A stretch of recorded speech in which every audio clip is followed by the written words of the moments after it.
Okay, mimicking.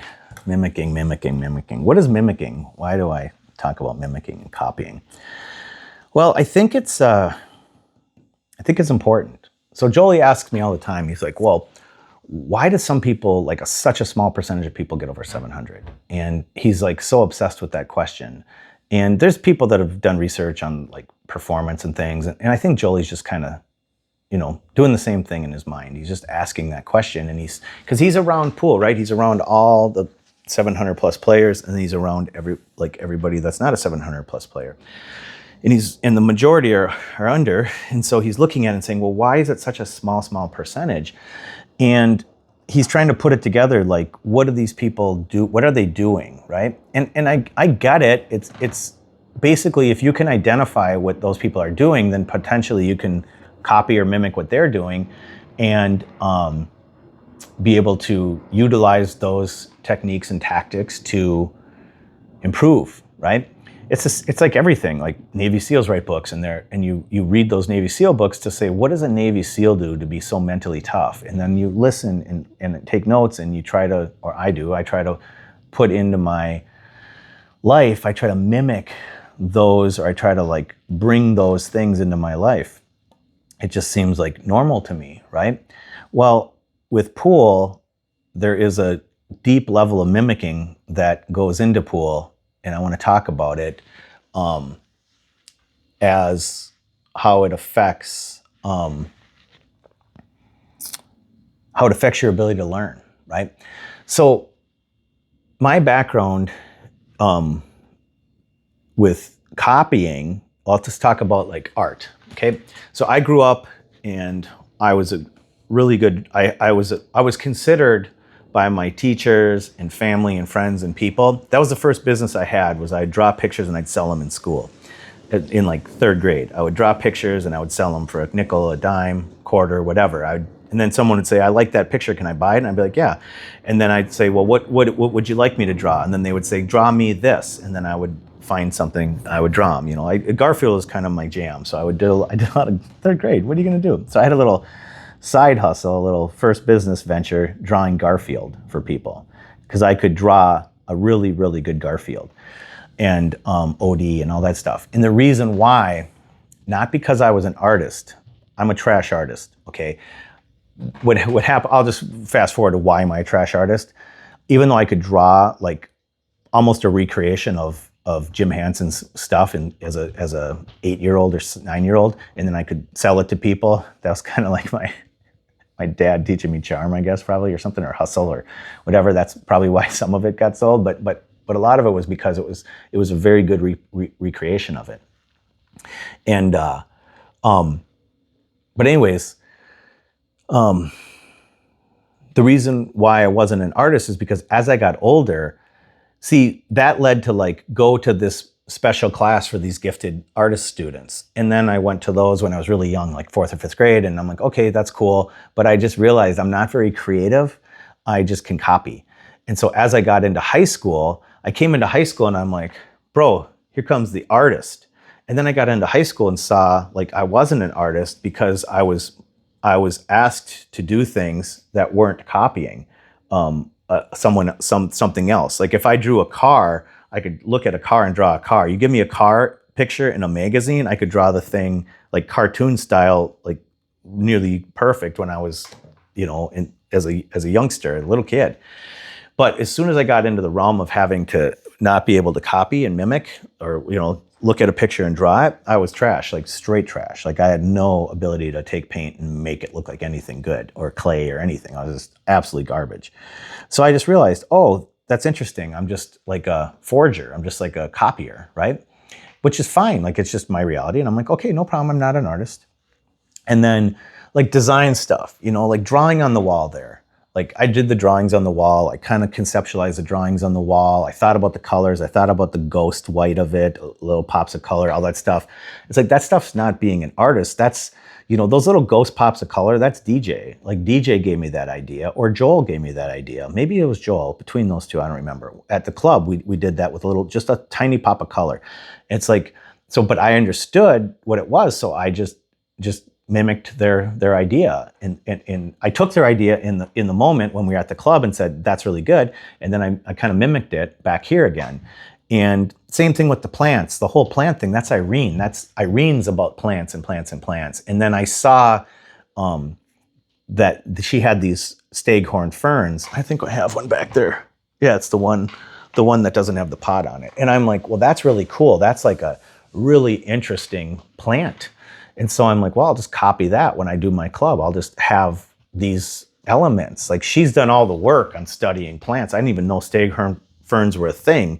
But then when I did the club, I'm like, staghorn ferns it is. We got to have those things hanging off the window. They're sick looking, right? So I'm just going to copy her plant design and have her come in and do her plant design and things like that. So I'm just like bringing in these elements, right?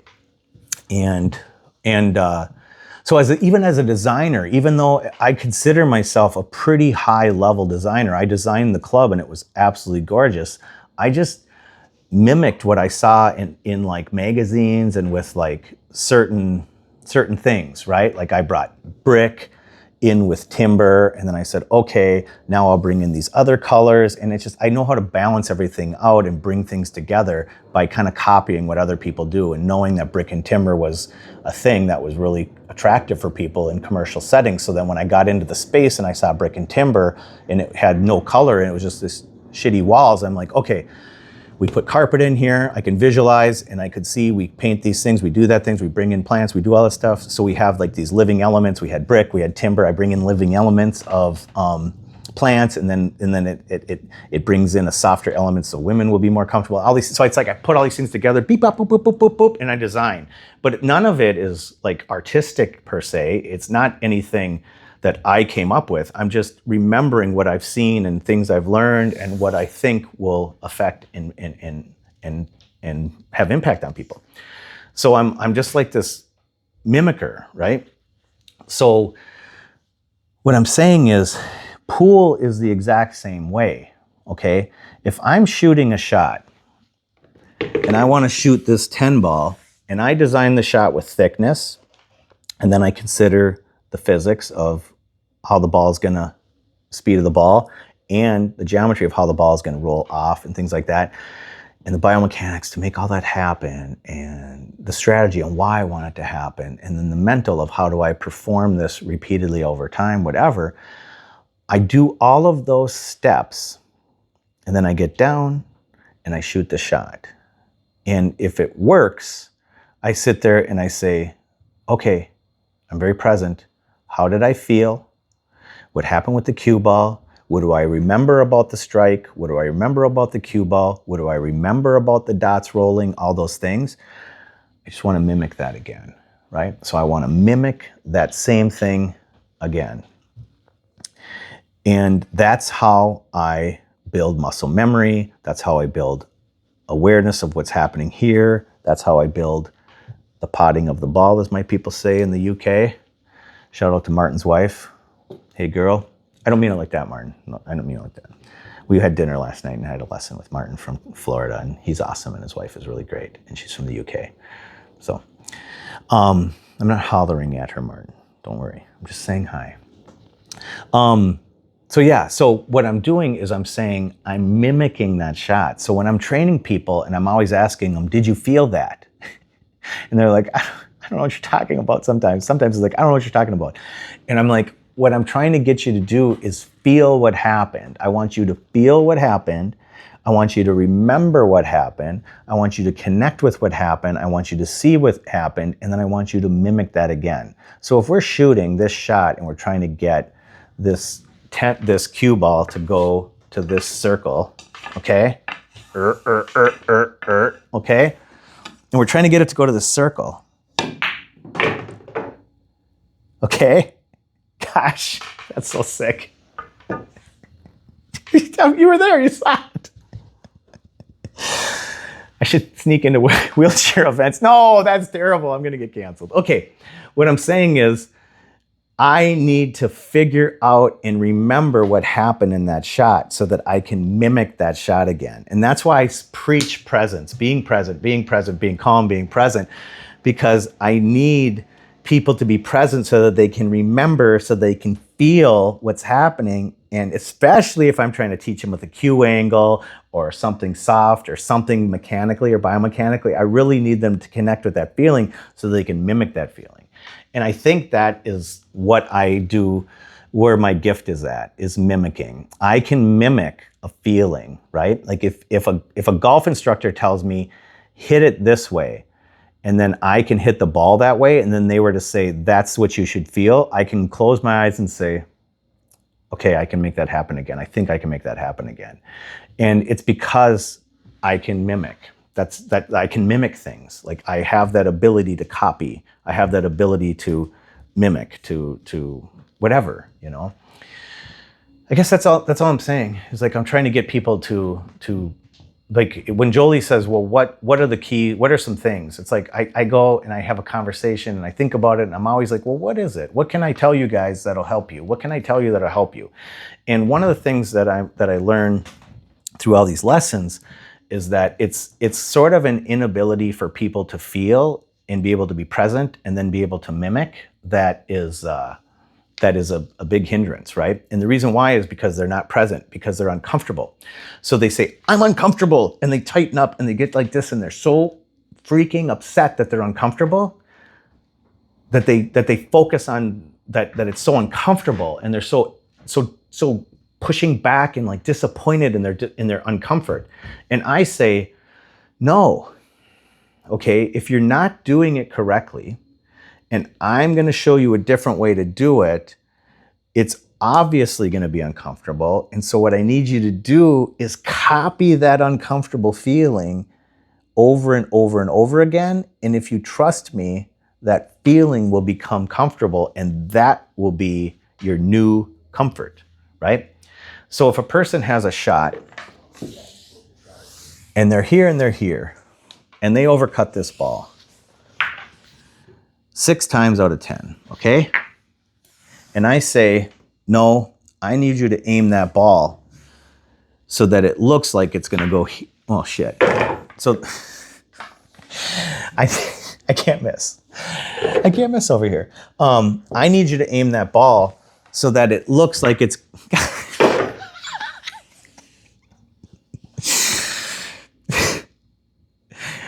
take 3. I need you to aim that ball so it looks like it's going to go like that. Because if you aim the ball and you're uncomfortable and it looks like it's going to do that, when it actually gets there, it's going to go there.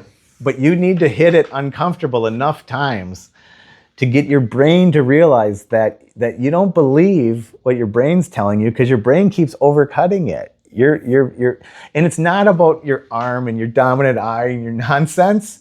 It's about just making the correction and being uncomfortable and making that uncomfortable your new thing. Because you could go and talk to the eye people and you could talk to the stroke people and you can go through all that for months and months and months. Man, that thing is loud. It's an electric car. It sounds like it's got I don't even know. It sounds like a washing machine. Anyways, you can go down that rabbit hole and spend all that money and you can disrupt your game for months and years. And then you can just come back to me in 6 months or a year or 5 years or 25 years and you can say, I'm 500, I'm 400, I'm whatever, help me. And I'm going to start over with the same thing and say, don't believe your brain, believe what the object ball is telling you. Don't believe your brain, believe what the cue ball is telling you. It's the same thing and mimic it, right? So like same thing with like cue ball positioning. Somebody was asked about striking the cue ball. Well, if this is my strike point on the cue ball right here, okay, and I see people here and I can tell that if they push through, they're going to be high. What I'm saying is, I need you to push here. And they're like, no, that feels like here. And I'm like, well, it's not. It's right there. So I need you to go really close to it. And then I need you to relax and mimic that shot, mimic that picture that you saw in your mind's eye. And that's how you hit a pool shot. For me, and this is what I do, and this is what I'm teaching.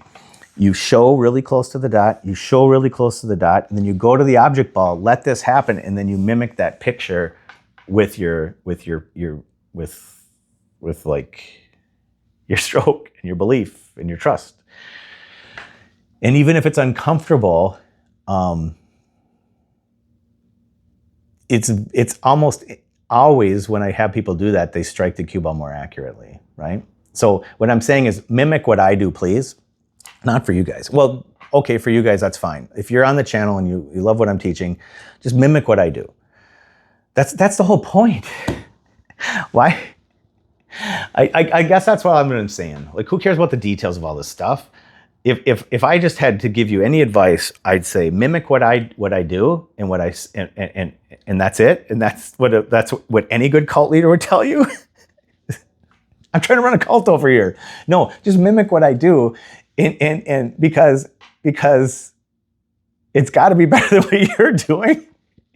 Okay, and then when you do it and it's uncomfortable, just mimic it until it's comfortable. Especially if you see the result, because every single time I can calmly train somebody and teach them, and I can tell them what to do and they're uncomfortable, their percentages go through the roof. They go through the roof. Like, someone can come here and train, and their percentages, they can be whiffing a shot like 60%. And if they give me 10 minutes and they trust what I say and they mimic what I say, and then they mimic what I'm saying, meaning like they do what I'm saying, and then they mimic the shot over and over and over again, they get to like 80, 90% on the shot and they can hit it perfect. It doesn't matter the level of play. I've had beginners be able to hit 3-rail into the 4th rail, spinning stun shots around the table and land on a dime, land on a spot this big with this shot here. Okay, I've had a beginner hit this shot here, and I had her hitting the ball 1, 2, 3, 4, coming down here and playing shape for the 8 ball right here, because the angle was such that they were never going to. Well, let's say it was here. Okay, there's no way to play shape on this 8 ball. Say that's 8, unless you come around. You can't. There's nothing you can do without a bank. So I had this person that was a beginner hitting this shot 80%, 70, 80% in landing in this zone here and getting out. And what I'm saying is, I just needed them to get the shot and then mimic it and mimic it and mimic it, and that's it. And the place that person maybe fell short was that as soon as they left that lesson, they were no longer able to mimic that shot, even though I could have them hit at 80% during the lesson. And so where's the breakdown? That's the question. That's the question, is what is the breakdown that a person can do this 80% in training with me while I'm calmly explaining it to them and calmly encouraging them and getting them present and focused? Well, that's what it is. They're present and focused, and they're calm, right? And so what happens is when people leave the lesson, they struggle to mimic what they learned in the lesson over the next session, because distractions and all these things that people have in their life, and doubt and fear and anxiety and childhood trauma and all these things. But what I'm trying to encourage people is, if you think about pool as a mimicking game, that once we figure out the shot, now I kind of want to shoot it. I'm not saying I'm going to make it, but I'm going to see if I can hit the green. That wasn't even close. Oh, okay. Cool. So I'm like so ADHD. It's so dangerous for me to have balls in front of me, because all I want to do is hit the shot. Oh, it's terrible. But all I'm saying is that we have to figure out these shots. But if we think about just mimicking what we learn, mimicking the uncomfortable feeling, if it's the correct shot, if it's getting us where we want to go with the cue ball and the object ball, we have to mimic and continue to mimic. So that's all. I'm just saying, mimic. All right. So, all right. This is exhausting. I love you guys. I'll see you later. Bye.